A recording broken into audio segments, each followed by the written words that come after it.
पूर्ण ब्रह्म सर्व सृष्टि रचनहार, कुल मालिक,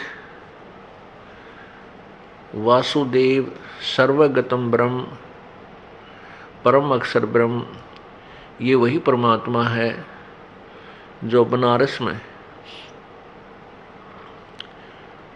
भारतवर्ष की पवित्र धरती पर काशी शहर में सन 1398 संवत 1455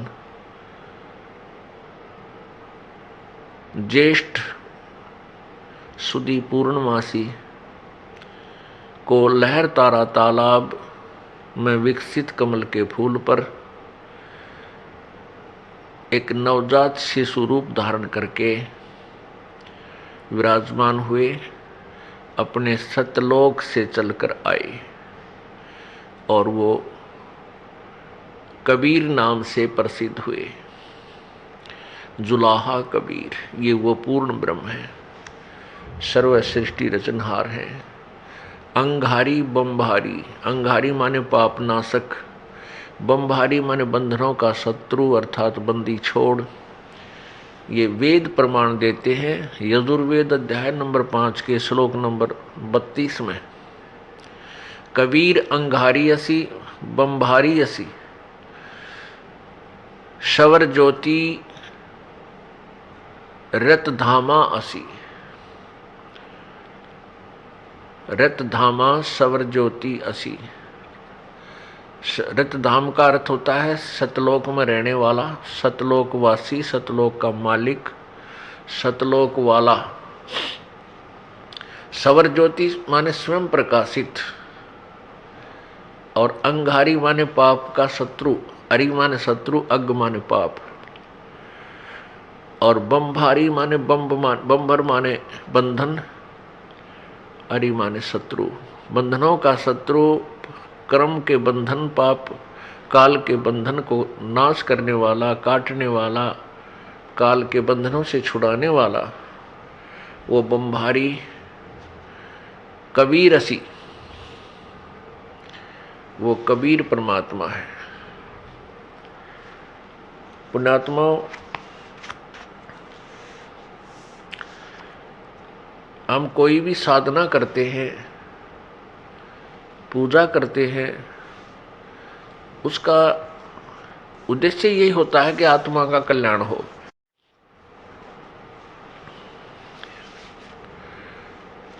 और फिर हमारे संसारिक जीवन में, हमारे संसार के अंदर संसारिक कार्य, इस मनुष्य जीवन में जो हमारे ऊपर आने वाली आपदाएं हैं वो भी टले, क्योंकि यहाँ आपदाओं पर आपदाएं आएंगी तो हम भक्ति नहीं कर सकते, आत्म कल्याण नहीं करवा सकते। फिर हमने ये सेलेक्ट करना है, ये चुनना पड़ेगा कि वो कौन प्रभु है जो हमारे प्रारब्ध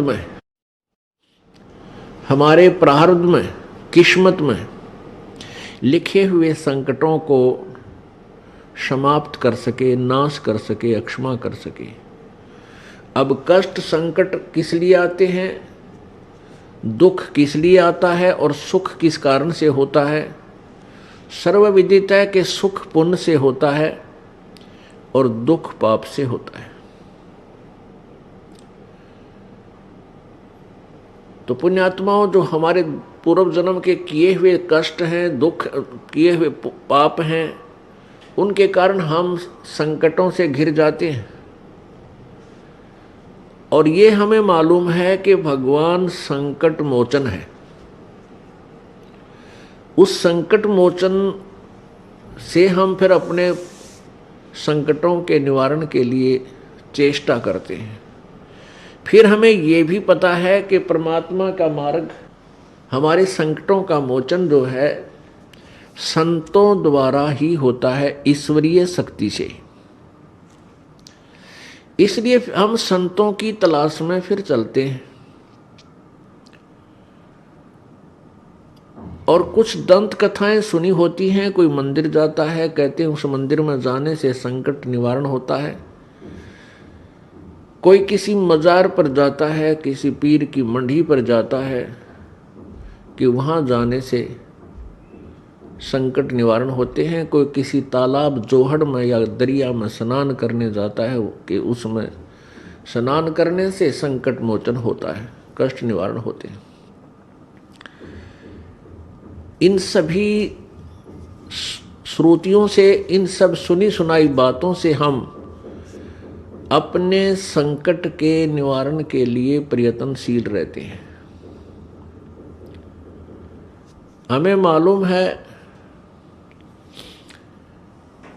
कि परमात्मा हमारे दुखों का निवारण करता है।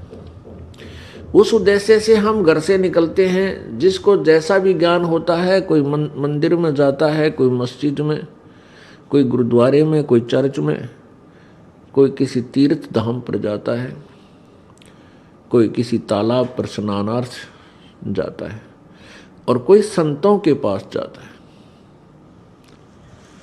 वहां जाने के बाद फिर भी वो सुखी नहीं हो रहा। उसका कारण क्या है? सबसे पहले हमने ये जानना होगा, जिस संत के पास आप जाते हो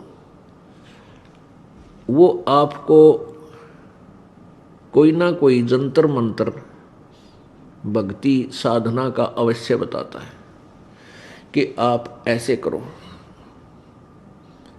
आपका कष्ट निवारण हो जाएगा।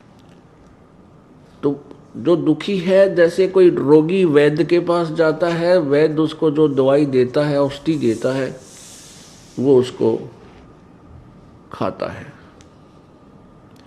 और बताए अनुसार सारी परहेज रखता है, और फिर भी उसको आराम नहीं हो रहा तो डॉक्टर ठीक नहीं, वो दवाई सही नहीं लगी तेरी, वो डॉक्टर ठीक नहीं, वो वैद्य ठीक नहीं, उसको ज्ञान नहीं है, आपकी बीमारी से, रोग से परिचित नहीं है।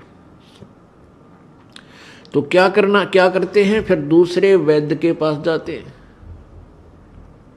फिर तीसरे के पास जाते हैं। जब तक रोग नहीं कटेगा तब तक आप चैन से बैठ नहीं सकते, और न ही बैठना चाहिए।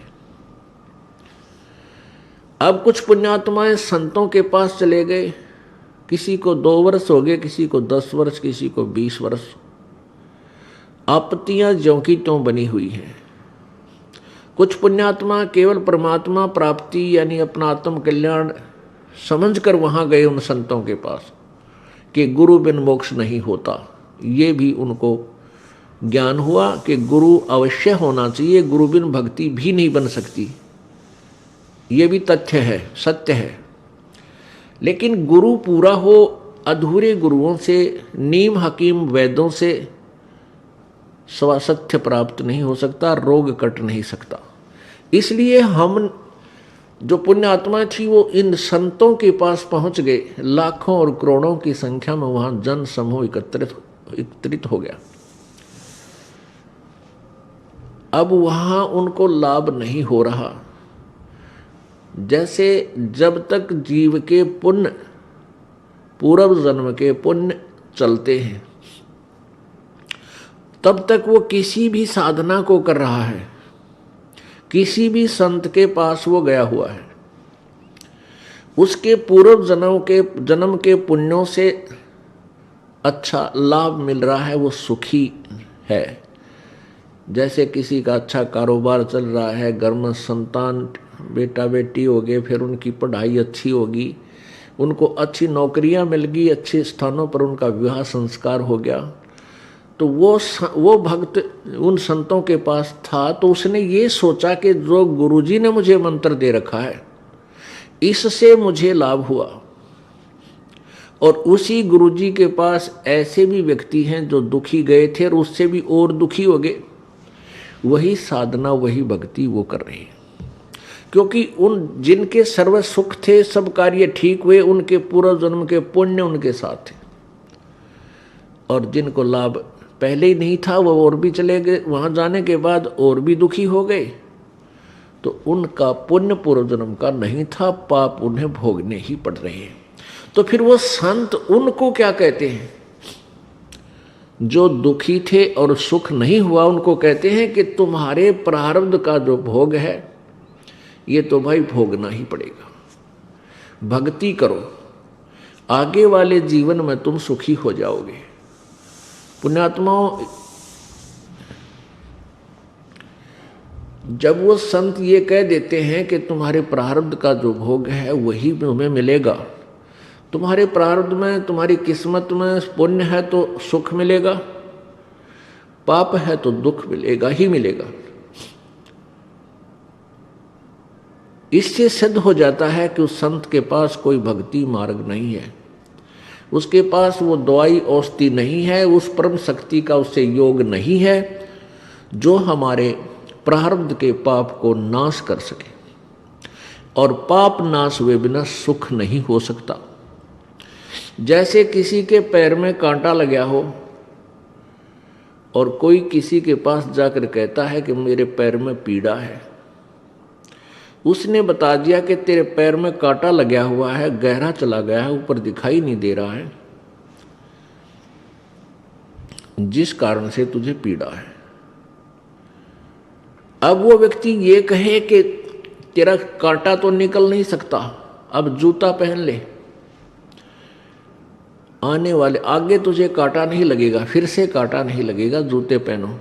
पुण्यात्मा, जब तक कांटा नहीं निकलेगा तब तक जूता पहना नहीं जा सकता। उसका कांटा लगे पैर में, उसका प्रॉपर जो है समाधान क्या है कि पहले कांटा निकले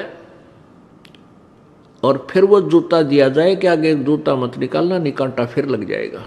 फिर वो इस डर से जूता कभी नहीं निकालेगा कि कहीं फिर कांटा ना लग जाए, क्योंकि वो बहुत पीड़ित हो चुका है।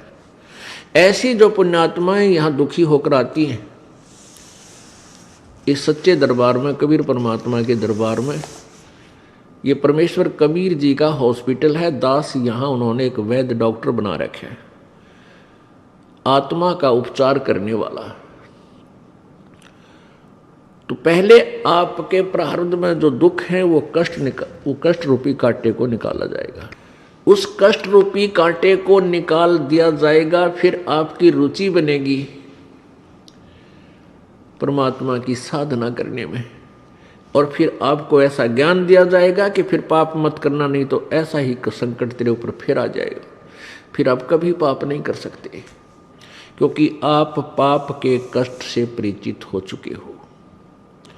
फिर ये राम नाम का जूता आप कभी नहीं निकालोगे, यानी भक्ति का, परमात्मा के नाम को खंडित नहीं करोगे। कुछ प्राणी सुखी हैं और वो भी यहाँ आते हैं, उनको केवल आत्म कल्याण का ही उद्देश्य रखते हुए वो यहाँ आते हैं, उनको आत्म कल्याण का ही उद्देश्य होता है, उनको भी उपदेश दिया जाता है। लेकिन वो बहुत ही अच्छी पुण्यात्मा होगी तो मार्ग पर ठीक लग जाती है, नहीं तो कुछ, क्योंकि वो पहले सुखी है, फिर परमात्मा के चरणों में आने से उसको और सुख मिलता है, पुण्य पाप नाश हो जाते हैं, तो वो संकटों से परिचित नहीं होता। कुछ दिनों के बाद सत्संग में आना कुछ कम हो जाएगा और फिर कुछ ऐसे व्यक्तियों से उसका मेल मिलाप हो जाएगा, वो फिर भक्ति छोड़ देता है, वो चला जाता है। परमात्मा कहते हैं इतना सुख भी ना दे भगवान। कबीर भगवान जी अपनी अमृत वाणी में, अपनी मुख से उच्चारित उस अमर वाणी में अपने ही ऊपर वाणी बोलकर हमें समझा रहे हैं। क्या कहते हैं कि कबीर सुख के माथे सिला पड़ो, जो नाम हृदय से जाए, और बलिहारी उस दुख के जो पल पल नाम रटावे। परमेश्वर कहते हैं हे भगवान, इसे सुख का आग लगे जो आपसे दूर करे, और ऐसा कष्ट हमारे ऊपर रखना प्रभु, तेरी याद बनी रहे। बलिहारी उस दुख के जो भगवान याद दिवावे। तो पुण्य आत्माओं, जो अच्छी आत्माएं थी